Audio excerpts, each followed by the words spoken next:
మరి దీనికి శాశ్వత పరిష్కారానికి హన్మకొండ కోసము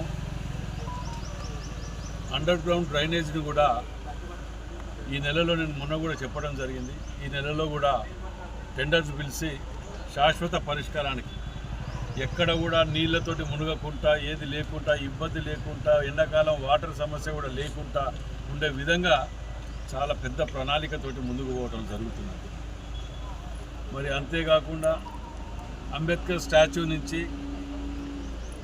ఒడ్డపల్లి చర్చ్ వరకు కూడా రోడ్ వైండింగ్ దాంట్లో ఇది చేయడం జరుగుతుంది. దానికి సుమారు 24 కోట్ల రూపాయలు శాంక్షన్ చేసి ఆ రోడ్ వైండింగ్లో కూడా ముందుకు పోవాలనే ఆలోచనతో పోతున్నాం. మరి అందరూ కూడా దయచేసి సహకరించండి. ఎందుకంటే మనం పక్కనున్న కరీంనగర్ ఖమ్మంని చూడండి. ఇవాళ మనం వరంగల్లో అతిపెద్ద నగరం హైదరాబాద్ తర్వాత అయినా మనం వెనుకపడిపోయి ఎక్కడ ఉన్నామనేది ఆలోచన చేయండి. ఈ యొక్క అభివృద్ధికి నేను చేసే ప్రయత్నంలో ఎవరినో కావాలన్నో ఉద్దేశంతో చేసేది కావు. అభివృద్ధి అనేది నిరంతర ప్రక్రియ, కానీ దాన్ని మనసు పెట్టి చేయటంలోనే ఉన్న ఇది ఇందులో ఉండదు. కాబట్టి అందరూ కూడా సహకరిస్తారని చెప్పి ఆశిస్తాం. సరే.